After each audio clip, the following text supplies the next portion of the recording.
Welcome in, everybody, or the one or two people that maybe watch. Thank you for your continued support.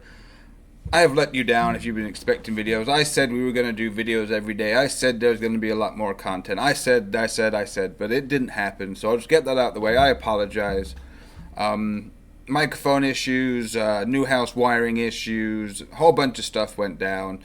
Could have made them on my phone on apps and put out just regular things, but my it's not big enough to do yet. People don't want to pay attention to vlogs or for little snippets yet, so it's going to try and, like I said, still work on the graphics, still work on the content. However, right now I do need to make one adjustment. If I just go to where I actually am as a Everton content creator, we're just going to shrink ourselves all the way down here into the bottom corner. Hi, this is me, TheMrArcher, out here in the wilderness, trying to do big things, but can't quite do it. You will notice at the top there, we've got a 612. We are slowly but steadily getting more subscribers magically, but compared to the big boys, I should just put myself down here in the corner. Not going to give up. Got to work those analytics, but obviously content and everything that goes along with it is what we need to do. We'll start mostly with transfer news. Obviously, it's been a whole week since we got together on YouTube. Some weird stories, some stories that actually made me quite angry, some good news, and then just your regular clickbait. People trying to be, first in the door to announce a signing or to say that something's happened. Then you just, look like a complete fool when that type of thing doesn't happen. So, actually, this is kind of annoying, isn't it? Sorry. Don't let your dreams be memes. Therefore, we will put ourselves up here and move ourselves over and down. Okay, there we go. All right. Anyway, so start off with some loan news and outgoings.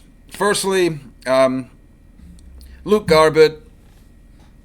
You say, who? Who's Luke Garbett? Anyway, doesn't matter. Forgotten Everton man. Had a, terrible injury and never really came back from it at the end of his story. Last year of his contract, we've sent him out on loan to Ipswich. He probably won't be ever seen in an Everton jersey again. Wish him all the best. Looks like it's time for him to rebuild his career and start over. So, League One Ipswich, maybe help him get back up to the Championship. We'll see where it goes. Same thing with Kevin Morales. If they're in the last year of their contract, just loan them out, get a little fee for them, get something for them, and then they can just leave at the end of the season. Just wash our hands of them. A more promising player, obviously, and someone that will hopefully be back challenging for a position next season is João Virginia. He's gone on loan to Reading for the season. Hopefully he can be the number one for them. Come back and possibly challenge for the number 2 spot, I would assume, with Lursel next season. Hologram Stecklenburg, hopefully he's not around anymore. I hope he doesn't get any game time tomorrow or later today if you're watching this on the Sunday against Sion. By the way, if you're watching this after or around 4 p.m. British Standard Time, I should be on right now live streaming doing a watch-along. So if you're watching this, instead of the watch-along, go to the watch-along. If not, or if it's soon, I will be doing a watch-along. 10 a.m. U.S. Central Time. Like I said, 4 p.m. British Standard Time tomorrow for the boys. Again, another thing I didn't do last week, I saw that the Sports Pacer webpage had it up. Others, there was people streaming it anyway, so and it wasn't even that worth. I just think I just got overhyped for just seeing Everton, the new kit, getting to see Gomez run around and sweat. That was just enough. But it wasn't really a game, was it? It was a PR. I was about to say stunt, but that makes it sound negative. It was a PR deal. We had signed up to do it. We have to do it. We promoted Everton. We promoted the Everton ladies. We promoted, Everton in the community. We went out there, 60 to 65,000 people in that stadium, packed into every seat, packed into the aisles, packed into the hallways, packed into the concessions. They loved it. 1-1 was the result.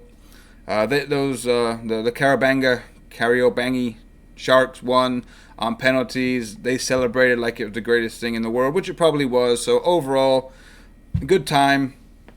Not that many first-teamers were out there. It was a game of two halves. The under-23s looked a little more cohesive and fitter than our first-team players like Schneiderlin, Gomez, Walcott, yada yada. But so that's why there wasn't a watch-along. Anyway, we're going off on tangents. Can't be doing that. More transfer news. Obviously, Kieran Dowell, going back to loans and outgoings, has gone to Derby County. Would probably have preferred it if Sheffield United would have wanted him back, seeing as they got promoted. He was kind of a bit part player last season, but if he had gone back, Wilder obviously knows him, knows what he can and can't do, things that he could improve on. He probably possibly could have, maybe not start the season, but he would have got a number of games over the season, but probably looked a little more capable, a little more disciplined and a little more creative, going back to a team that he'd been at before, players he had played with before. But obviously, Marcel Brands has a relationship with the new manager of Derby County. So maybe there's been some discussion about him. You can't guarantee Kieran games, but that he might maybe that manager's formation and way of playing maybe more suits Kieran and maybe suits if he comes back to Everton, he might have to fit into. So maybe Marco and the Derby manager's philosophies are a little the same. Anthony Robinson, not talking about loans, but looks like he could be finally out the door on a permanent transfer to Wigan. Obviously, Luca Dean is our number one left back, followed by Leighton Baines. If the rumors about Fabian Delph are true, that's like a third option for left back. So the United States international may have to look for pastures elsewhere. We'll see how that goes. On to actual. I'm sorry. Something in the throat. On to other outgoings that are more permanent and more around the first team squad, obviously. Big one is Ghana Gay. He was asked at the AFCON about Paris Saint-Germain's interest. And he, of course, as most professionals do, as most players in tournaments say, he just says, I'm focused on my time here at the AFCON. I'm trying to help my team win. That's what I'm focused on right now. I don't want to see him go, but a player in his 30s, if we, this might be the time that we can cash out and get the biggest amount for him, because if he doesn't go this summer for a decent price, we're going to have to give him a new contract, and then really, he's kind of probably got to give him more money, more incentives. So if we can get a decent price, somewhere, I'd say 30 to 35 million, maybe push him to 40 if they really want it, the closer it gets to the transfer deadline. But it would be sad to see him go, but if we can get him the deal done for a decent amount of money with enough time in the window to bring in a replacement, I think it's totally acceptable. We bought him in for like $7 million a couple of years ago from Aston Villa.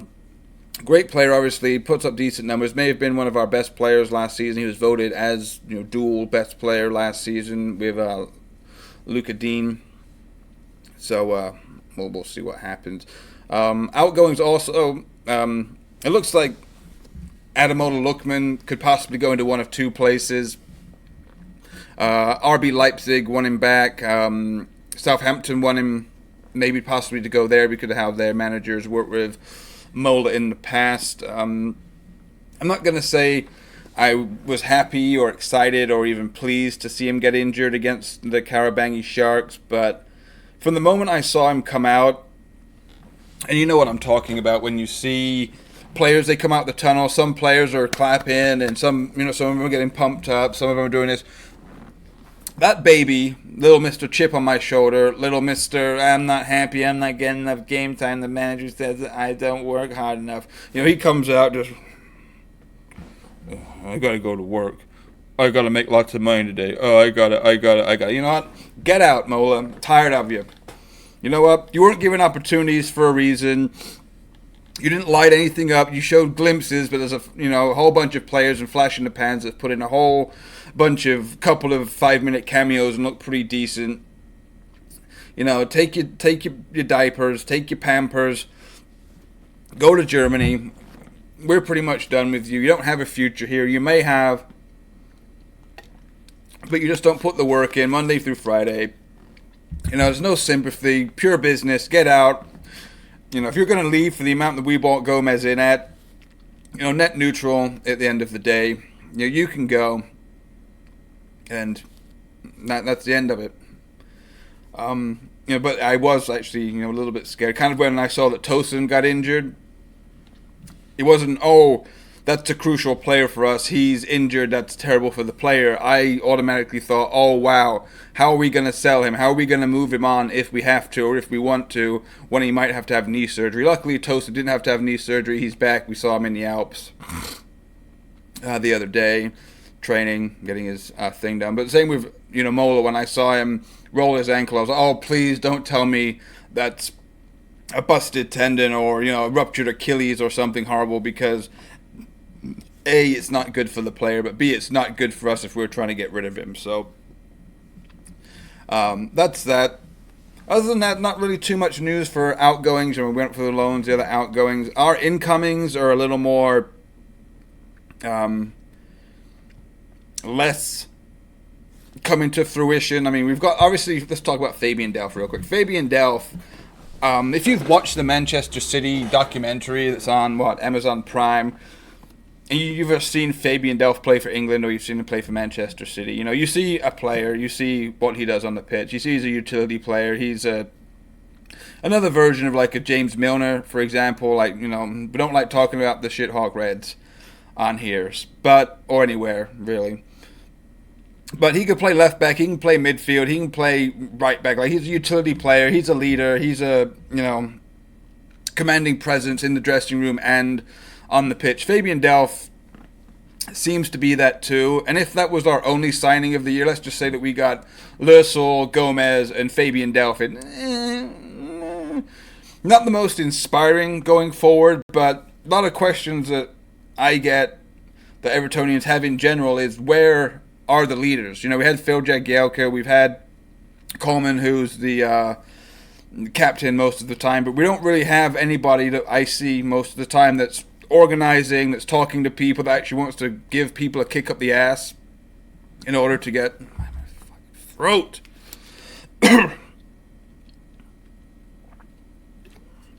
I apologize. So where were we? Fabian Delph, yeah. So for $8 million, what are you buying? You're buying a player that's won multiple Premier Leagues, that's worked under a great manager, that's been around great players, has a winning mentality, obviously has a mentality that he wants to go out there and win. He knows what it takes to go through a hard season to grind out certain results. And people might just say, oh, one person can't come in and just all of a sudden kick people up the arse and make us more organized and give us a lecture on how to win and a winning. Yeah, but you can. There are players can come in and they should respect what he has done and what he has achieved at his previous club. Most professionals do respect other professionals. So I think it'd be a great piece of business. Obviously, you can fill in at left back. Obviously, you can fill in the midfield. I'm sure he could fill in at other places. We've seen him play in the back three. Just say we were injury ridden at some point. We had to play a back three. I think Fabian Delph could play the left side of a back three if it was called upon. That's saying that terrible things are going to happen to most of our defense, but could always happen. Suspension, injuries. Resting, all that stuff that goes in. So for $8 million, 8 to 10 million, I think it'd be a really, really shrewd investment. Yes, he doesn't fit into what we're looking for younger, more promising, more athletic, more exciting players that hopefully that we can keep at the club for a while and then sell on or keep him around so they can be with us for a while. He's 29 or 28 or something, but you can't just have young, flashy players running around all over the place. You need leadership. You need all that, so I think it'd be a good piece of business overall. Let's go to Kurt Zouma. I'm going to build this up to where I'm going to, because there's one player on there, like Goofy, that I just... Ooh, but we'll get to it. Zouma has obviously played 2 games or been a part of 2 games for Chelsea in the preseason so far. He's played the second half, I believe, of both games. Not reading too much into that because we knew that Frank was going to come in. That's Frank Lampard. That was going to come into Chelsea. He needs to have a good look at most of his players before he can make an assumption. Kurt's obviously a good professional. He's going to go out there. He's not going to sabotage anything. He's not going to, go out of his way, I don't think, to push a move through or demand a transfer.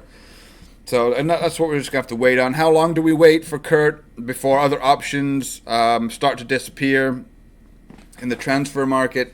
Not too sure, but we know his qualities. Marco knows the qualities. Brands knows the qualities. So it's kind of just a waiting game with Kurt at the moment.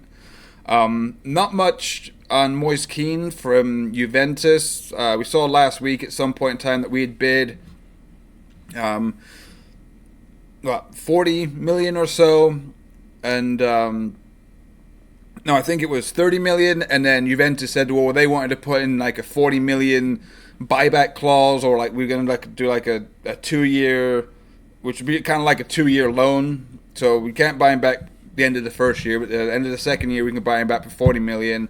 So we invest 30, we build him up, we pay his wages, we basically train and advance a kid's future and his football and IQ and all this, and then 2 years later we lose him for only 10 million more than we paid for him, and he goes back to Juventus to be a superstar, and then they could sell him on for maybe double what they in the buyback clause. A whole bunch of stuff that goes into that.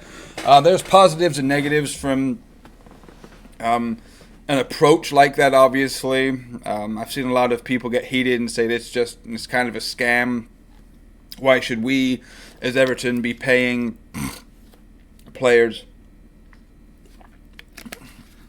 and training them in order for them to go back to their team so the team can make the money? Like, we're the ones taking all the risk. Juventus isn't taking any risk doing that. Because if he flops, it's not their player.